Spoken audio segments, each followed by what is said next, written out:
Salam uşaqlar, hər birinizi xoş gördük. İnşallah biz bugün 5-ci bölmənin, yəni elektrik yükü və elektrik sahəsi bölməsinin çalışmalarına başlayacağıq. Birinci mövzumuz 5.1 mövzusudur. Cisimlərin elektrik yükü mövzusu. Gəlin birinci çalışmadan başlayaq. Çalışma 1. Sözlərdən istifadə edərək mətni tamamla. Gəlin mətni oxuyaq. Atom və həmin ətrafında hərəkət edən nüvə isə və təşkil olunub. Burada biz təşkil olunub sözünü görürük. Nüvə nədən təşkil olunub? Əvvəl elə nüvəni yazaq. Proton və neytronlardan təşkil olunub. Onu da buraya yazırıq. Proton və neytronlardan. Bu təşkil olunub ifadəsi həm nüvəyə, həm də atoma aiddir. Onda atomun da nədən təşkil olunduğunu yazarıq. Yuxarıda fikir verirsinizsə və həmin ətrafında hərəkət edən yazılıb. Yəni buraya nüvə sözü uyğun gəlir. Nüvə və həmin nüvə ətrafında hərəkət edən nədən təşkil olunmuşdur? Əlbəttə ki, nüvə sözünü silək. Əlbəttə ki, elektronlardan təşkil olunmuşdur. Elektronlardan təşkil olunub. İfadəmiz belə olacaq. Atom, nüvə və həmin nüvə ətrafında hərəkət edən elektronlardan, nüvə isə proton və neytronlardan təşkil olunub. Bunu bu şəkildə tamamlamış olduq. Davam edək. Çalışma 2. Uyğun xanaları xətt çəkərək birləşdirin. Burada zərrəciklərimiz verilib. Burada isə həmin zərrəciklərin yükləri barəsində məlumat verilir. Proton yüklü zərrəcikdirmi? Bəli, proton müsbət yüklü zərrəcikdir. Onu birləşdirərik müsbət yükə.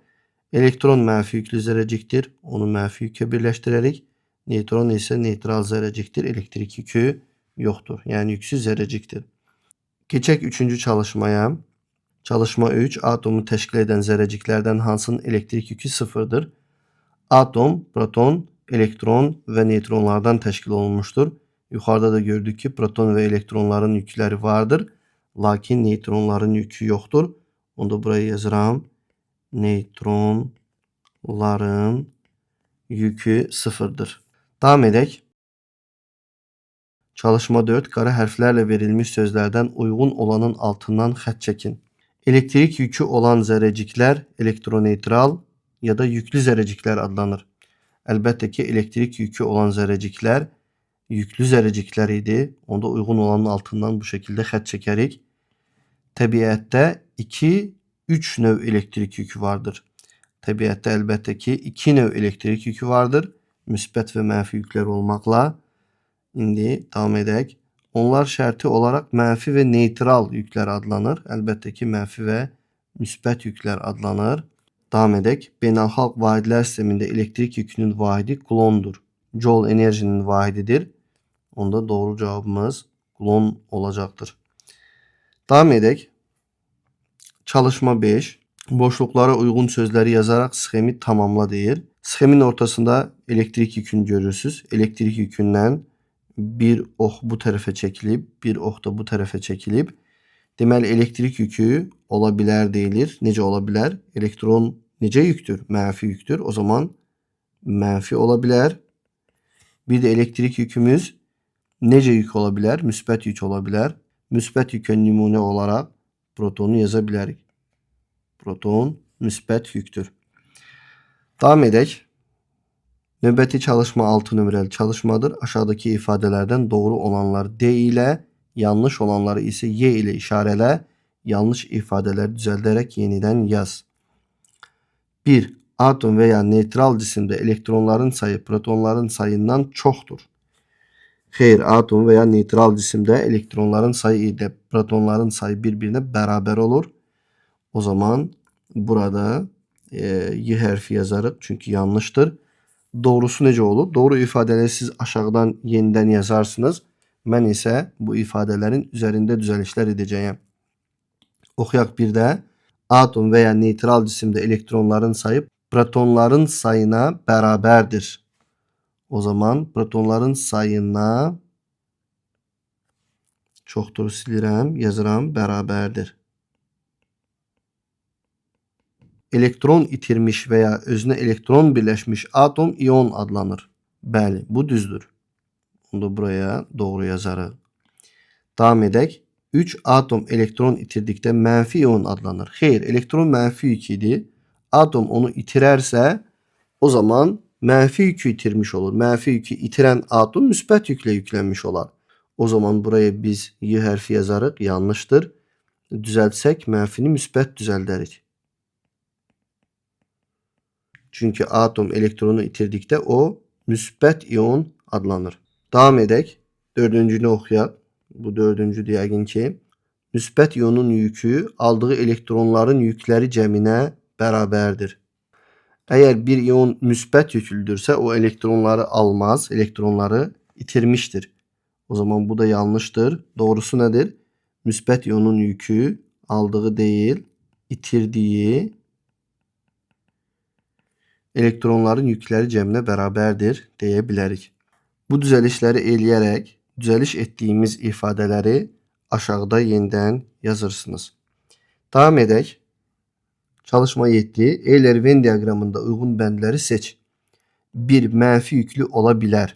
Atom neytral olur. İon mənfi və müsbət ola bilər. O zaman biri ionun altından yazıram. 2. Müsbət yüklü ola bilər. Yenə də bu da iona aiddir. Çünki atom neytral ola bilər ancaq. Elektronu itirdikdə müsbət, elektronu qazandıqda isə mənfi iona çevrilir. 3. Elektrik yükü sıfıra bərabərdir. Mütləq bir şəkildə bu atoma aid olacaqdır. Çünki ion ya müsbət ya da mənfi yüklə yüklənmiş olur. 4. Nüvə və elektronlardan təşkil olunub. Nüvə və elektronlardan həm ion, həm də atom təşkil olunub. Onda bunu yazarıq ortaya. Hər nə qədər ion özünə əlavə elektron birləşdirsə də və yaxud da elektron itirsə də, yenə də elektron və nüvədən təşkil olunmuş olur. 5. Elektronların sayı həmişə protonların sayına bərabər olur. Bu atomda olar, neytral atomu üçün doğrudur. İonda isə proton və elektronların sayı heç vaxt bir-birinə bərabər olmaz. Zaten bərabər olsa biz onu atom adlandıracağıq. Çalışma 8. Şəkildə təsvir olunmuş zərrəciklər arasında qarşılıqlı təsirin istiqamətini oxlarla göstər. A nümunəsində 2 dənə müsbət yükü görürsüz. Eyni adlı yüklər bir-birini itələyərlər. Bu tərəfə itələnər, bu da bu tərəfə itələnər. B nümunəsində isə biri mənfi yükdür, biri müsbət yükdür. Bunlar müxtəlif adlı, yəni əks adlı yüklər olduğu üçün bir-birlərini cəzb edərlər. Mənfi müsbətə cəzb olunur, müsbət də mənfiyə cəzb olunur. Bunlar arasında qarşılıqlı cazibə qüvvələri mövcuddur. Davam edək. Çalışma 9. Natrium ionunun elektrik yükü müsbət 1Y-dir. Elementar yük vahidlərində həmin ionun elektrik yükü nəyə bərabərdir? Elektrik yükünü Q hərfi ilə işarə edirik. Onda bu ionun yükü müsbət 1Y-dir. Müsbət 1, Y elementar yüktür. Onun yerinə 1,6 vur. 10 üstü mənfi 19 klon yaza bilirəm. Müsbət 1,6 vurulsun. 10 üstü mənfi 19 klon. Çalışma 10. Elektrik yükü mənfi 1Y olan ionun nüvəsində 3 proton var. Həmin ionun elektronların sayısını tapın. Bunu bilmək lazımdır ki, əgər ionun yükü mənfidirsə, o zaman bu ion özünə əlavə olaraq, yəni neytral atom ikən özünə əlavə olaraq elektron birləşdirmişdir. Bu elektronların sayını isə bu elementar yükün qarşısındakı bu əmsaldan bilmək olar. Bunun əmsalı 1'dir. Demək ki, bu özünə 1 elektron birləşdirmişdir. Normal halda, neytral halda bunun protonların sayı elektronların sayına bərabərdir. Amma bu vəziyyətdə iona çevrilib və özünə 1 elektron birləşdirib. O zaman bunun elektronların sayı protonların sayından bir vahid çoxdur. Protonların sayı ilə bağlı deyilir ki, onun nüvəsində 3 dənə proton var. Atomun protonların sayı n proton bərabərdir 3'dür. Elektronların sayı isə özünə əlavə 1 elektron birləşdirdiyi üçün 3 üstə gəl 1, yəni 4 olacaqdır. Bizdən də elektronların sayı soruşulur. Davam edək. Çalışma 11. Şəkildəki cismi 2 hissəyə ayırdıqda bir hissəsinin elektrik yükü müsbət 3Y olarsa, digər hissəsinin elektrik yükünü hesablayın. Biz nə edəcəyik? Bizə deyilir ki, bir hissəsinin elektrik yükü müsbət 3Y olarsa. Bu zaman biz nə edirik? 3 dənə müsbət yükü bundan ayırarıq. Məsələn, bu hissəni bundan ayırdık. Çünki 3 müsbət yükü bundan ayırmış oluram. Yerdə qalan isə onun elektrik yükü olacaq. Gəlin baxaq nəyi qaldı? Deməli, mənfi yüklərin sayı 1, 2, 3, 4. O zaman 4 mənfi yükümüz var. Üstə gəl. Müsbət yüklərimizin sayı isə 1, 2, 3'tür. Üstə gəl 3Y, o da bərabərdir mənfi 1Y. Yəni, əgər biz ondan 3 dənə müsbət yükü ayırsaq, qalan hissənin yükü mənfi 1Y olar. Davam edək. Çalışma 12. Xlor atomunun nüvəsində 17 proton və 18 neytron var. Buna əsasən şəkildəki xlor ionunun elektrik yükünü hesablayın. Elektrik yükünün neytronlar ilə heç bir əlaqəsi yoxdur. Ona görə də buradakı neytron ifadəsi bizə maraqlı deyil. Çünki neytronun ümumiyyətlə elektrik yükü yoxdur. Deməli, bizim protonların sayı NP bərabərdir 17'dir. O zaman müsbət yüklərimiz müsbət 17Y qədərdir. Elektronların sayını tapaq. 2, 2, 2, 6. O zaman N elektronlar bərabərdir 6. Üstə gəl. 3, 3. Bu da 6. Üstə gəl. 2, 2, 2. Bu da 6. Bərabər edər 18 elektron. Deməli, mənfi yüklərin miqdarı isə mənfi 18Y'dir. Gördüyünüz kimi protonların sayı 17, elektronların sayı 18 olunca o zaman xlorun ümumi yükü müsbət 17 üstə gəl mənfi 18 bərabərdir mənfi 1 olar. Yəni mənfi 1Y yazarıq əlbəttə ki. Deməli, bu xlor ionunun yükü mənfi 1Y'dir. Davam edək. Çalışma 13. Elektrik yükü müsbət 2Y olan kalsiyum ionunun nüvəsində 20 proton və 20 neytron var. Həmin ionun elektronların sayını tap. Deməli, bizim ümumi elektrik yükümüz Q bərabərdir müsbət 2Y'dir. Elektronların sayını tapmaq üçün neytronların sayının heç bir önəmi yoxdur. Elektronların sayını bilmək üçün atomun elektrik yükünü və bir də protonların sayını bilmək kifayət edər. Gördüyünüz kimi ionun elektrik yükü müsbət 2Y'dir.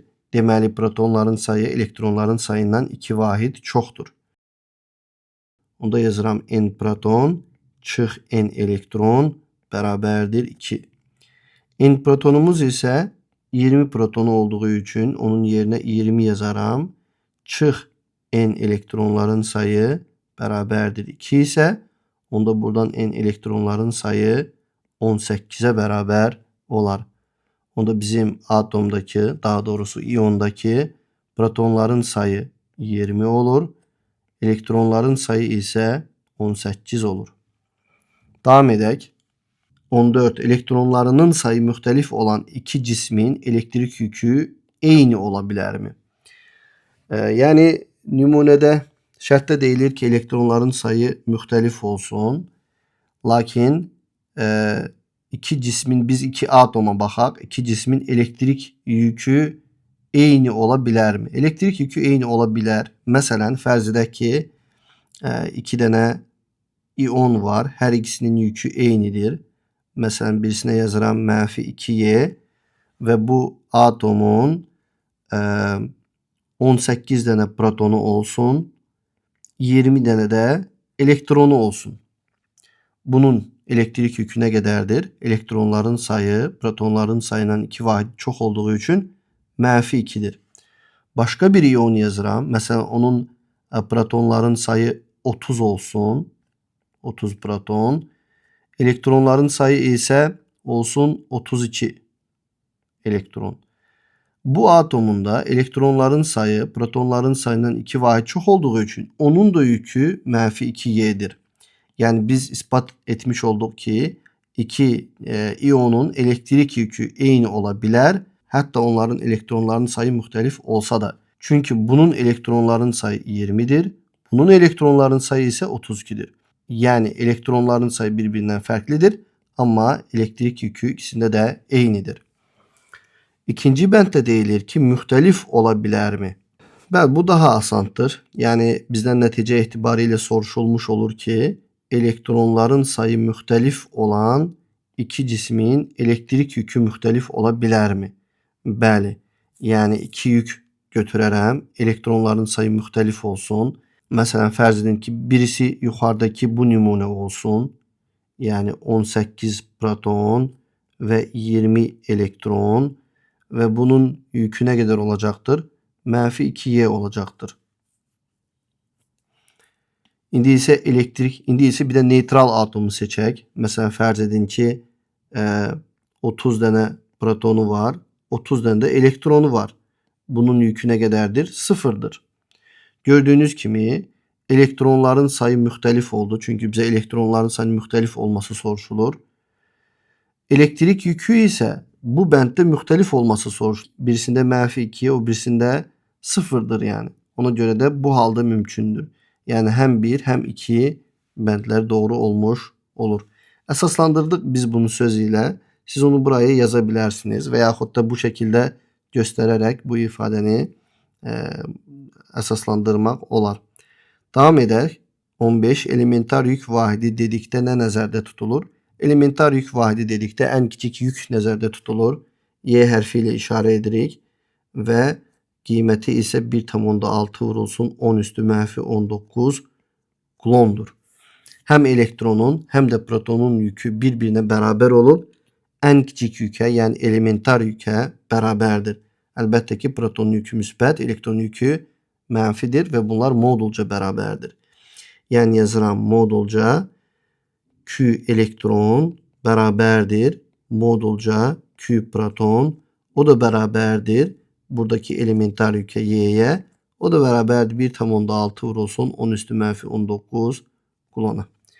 Bugünlük bu kadar. İnşallah növbəti dərsdə görüşərik. Sağ olun.